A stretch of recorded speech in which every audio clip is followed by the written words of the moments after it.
You know, this person once said in front of friends, he said, I've never been to a nightclub before.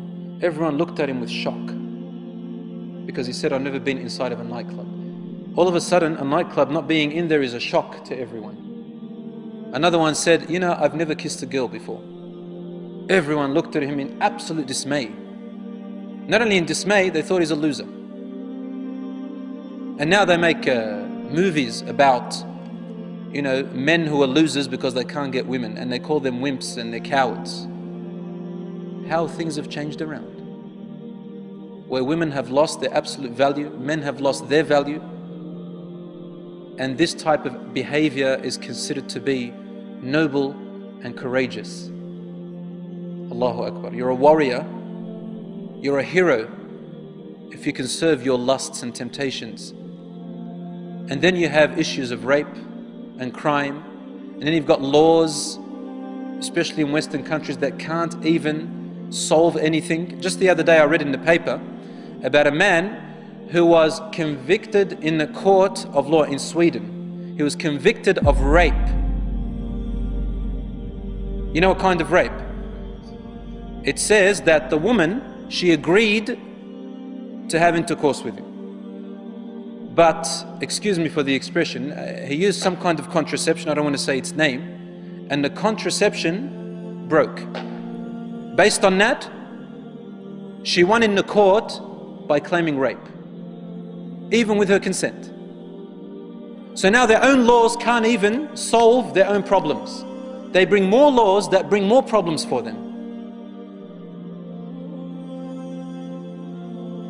And Allah says in the Quran, والله يريد أن يتوب عليكم ويريد الذين يتبعون الشهوات أن تميلوا ميلا عظيما يريد الله أن يخفف عنكم وخلق الإنسان ضعيفا. Those who follow their own lusts and temptations, they want to lead you astray, away very far. Allah wants to lessen the burden off your shoulders. He doesn't want you to fall into harm. He doesn't want you to fall into predicaments where you can't climb out of. يُرِيدُ اللَّهُ أَن يُخَفِّفَ عَنْكُمْ. These laws in our deen are only there to protect you. They are not there to cause you harm or restrict you, ya akhi. They are there to protect you because there's so much harm out there. وَخُلِقَ الْإِنسَانُ ضَعِيفًا. Allah also tells us, follow my laws because you're weak. You're weak. Pass them and follow my guidance. I'm there for you. Like what your father and mother do. To keep you away from fire, keep you away from harm. They restrict you and place boundaries around you. We need boundaries from Allah, otherwise we fall into harm. And then there's AIDS, and there's HIV, and there is unwanted pregnancies by girls who are only 13 years old. 13, 12. 12, 13.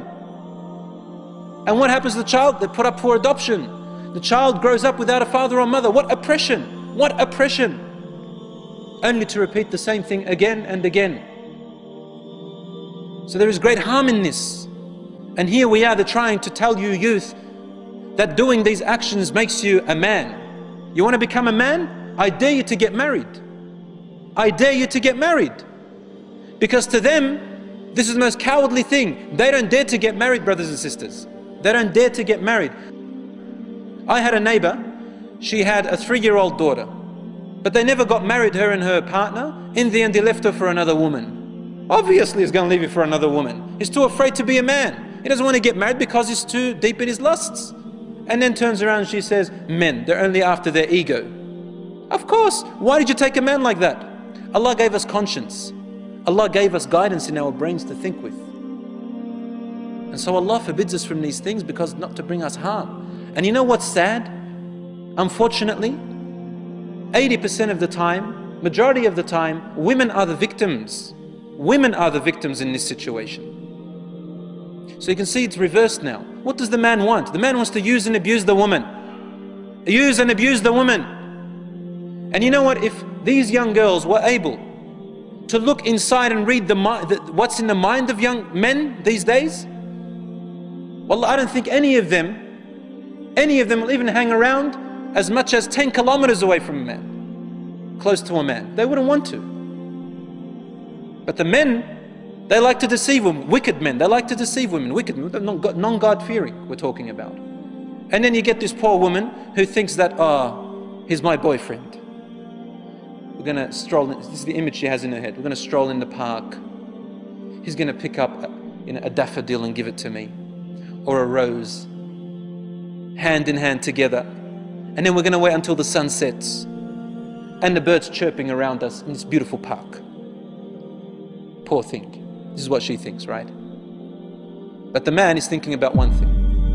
And he's going to tolerate all of that until he gets to it. I'm talking about men with diseases in their heart, and there are many of them today.